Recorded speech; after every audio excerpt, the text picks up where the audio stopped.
everybody, welcome back to Crafting with Nikki. Today we're going to do a quick video before I gotta go pick the kiddos up from school on how to use the iFont Maker app. I mentioned it in a couple of my past videos on how you can create your own fonts on your iPad with very little to no calligraphy skills.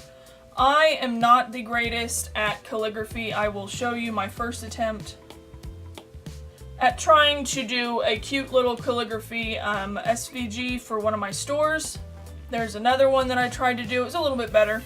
But like I said, I do not have great calligraphy skills, but I have been able to create these cute little fonts that are available to purchase on my Hungry JPEG store for just $1 each. As I get more comfortable, I'll upload more. But for right now, I do have several on there. I've got my salty fries, my extra sprinkles, my donut hole family, my bone meal one, which is one that I did for Halloween. And then I just uploaded snickerdoodles and chocolate chips today. So there's several cute, affordable fonts on my Hungry JPEG store. I've got a link down below. And they are available for just $1.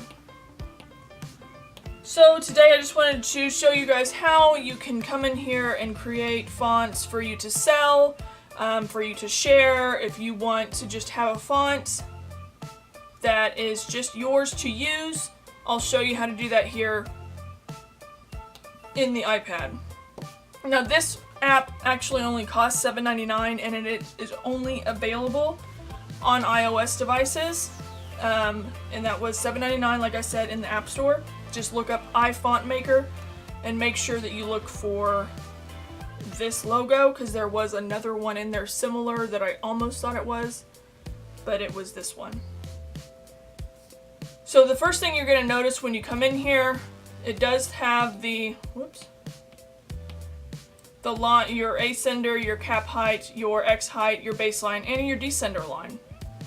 It kind of looks a little bit like basic writing paper, but it is a little, the lines are not at equal like on writing paper. There's a thing.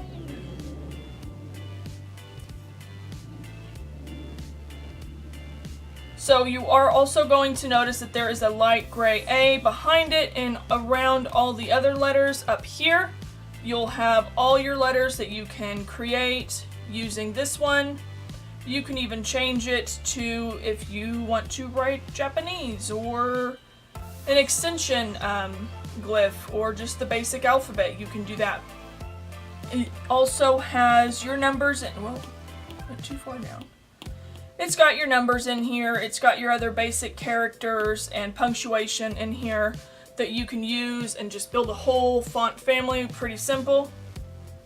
So I will show you just a few tips. You're going to come in here, and the basic one the basic brush that I've been using is the first one right here. You can adjust how thick the brush is going to be. You can have it super thin to really thick.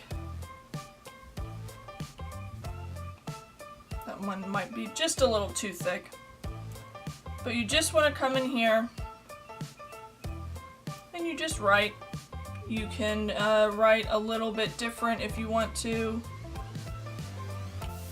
You can come in here if you decide you want your line higher. You can do that. If you don't like it, there is a undo button and a redo button.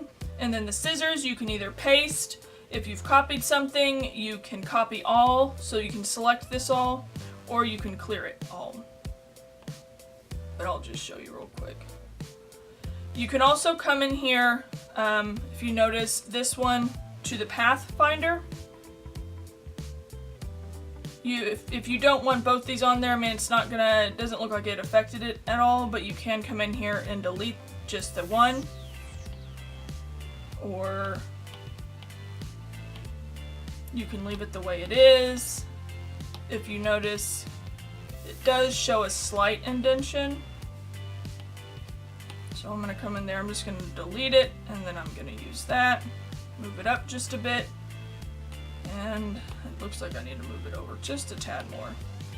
And then there you go. You've got your A. You can come in here and just draw or write. I use the Apple Pencil. I just decided to purchase this. This is the 2018 iPad. That is compatible with the pencil. The only other thing these are compatible with is the Pro, but the 2018 is compatible with the pencil.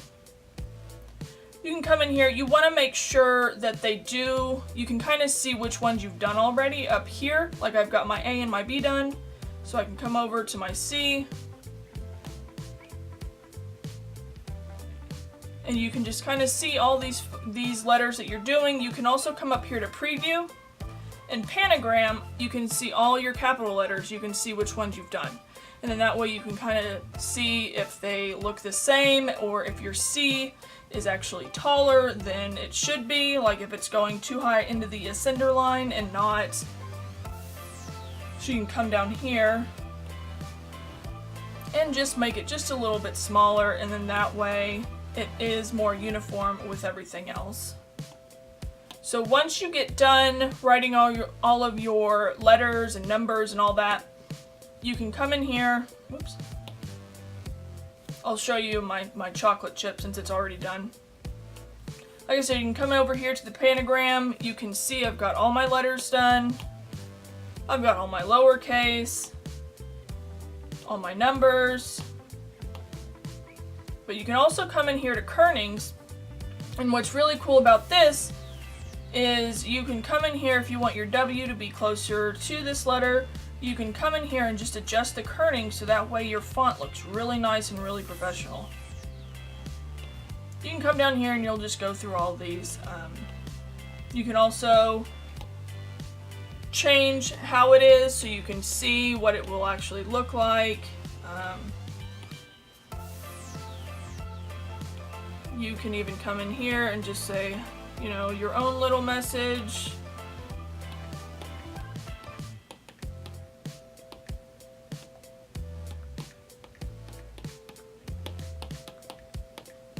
Whoops.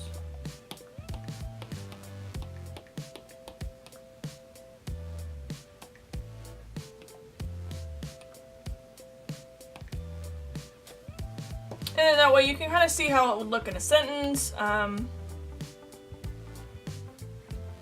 You can also, I'll show you, if you want to make like a font family, like I've got my donut holes font family. This was the original one that I did, and then what I was doing was I just selected it and I duplicated it a few times. Came in here and I made some donut, you know, some polka dotty ones. I did a striped one that came out really cute. You do want to remember to duplicate the font, and I'll show you here in just a second why. So I'll show you on my extra sprinkles. This one, if you come in here and you want to make like a thicker version of your extra sprinkles, like I have right here, you come in here and you can duplicate. That new one will be right up here, and you can come in here, hit the percentage sign, bring that up, hit apply to current glyph. You can kind of see, okay, I like that, but you don't want to go through and do that to every single one. So just hit the undo button, bring that up to about where you had, bring it back up to where you had it, and then hit apply to all glyphs. Something's going to pop up and tell you you can't undo this action, so this is why you want to duplicate. If you want to make like a bold font and a thin font and a regular font to make like a cute font family to give people different options, you want to remember to duplicate, because once you do that, you can't undo it. See, it's not letting me undo. So remember, when making your fonts and deciding to do like a font family, duplicate your font. I'll go ahead and delete that because I've got a bold one down here. Let's see, I'll show you when you're ready to upload to your computer so you can get it ready to sell. You're going to come over here to this arrow or this box with the little arrow up, hit configure and build font. You can change the name, you can change the color, which will only affect it in your little preview box over here. So that way, if you want, you can color all your font families to the same color, and you'll know, okay, my blue ones are one color, you know, one font. But you can change the color of the preview font. You can put in your name. You can put in, you know, a contact email and a license. And then you want to hit build.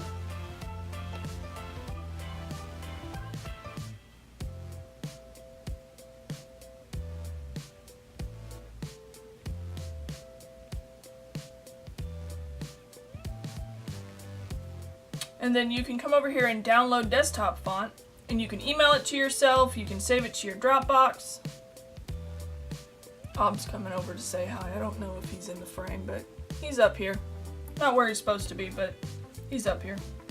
But you'll just email it to yourself or download it directly to your Dropbox, and then when you get on your computer, you can upload it to your computer, and you can build it and get it ready to sell or use for yourself, and then nobody else, if you want to use it for yourself, nobody else will have that font because it's custom to you. Another great thing is, like I said, I have several of these available on my Hungry JPEG store for $1 each. That does come with a commercial license, so if you're a crafter who, you know, purchases fonts quite a bit, and you want to use them, or if you're a designer and you want to use them for a business part, you can do that with these fonts. And like I said, they're only $1. I've got my Donut Holes family available, my Salty Fries, which was my first font that I did. Angel Hair Pasta's up there, Extra Sprinkles is up there. I've actually sold them quite a few times already, just from uploading within the past month. I do have them available on my Design Bundle store, but the minimum you can put on your Design Bundle fonts or your font bundles is $8, and so I tell people that they're available on my Hungry JPEG store. They're available everywhere. If you just click one of the links down below, you'll be able to purchase it. But I think that is all the information today. If you guys have a store and you guys use the iFont maker, and you guys sell fonts that you've created on here, go ahead and leave a link to your stores below, and then that way you can kind of get your store out just a little bit and maybe earn some extra money. If you guys like this video, go ahead and give it a thumbs up. If you want to subscribe to my channel, go ahead and subscribe. I'm also on Facebook, Instagram. I don't get on Twitter very much. I don't really have a whole bunch to say on Twitter, so I just stay off of it. But it is available. Like I said, if you want, you can subscribe, and I will see you guys in the next video. Thanks, bye!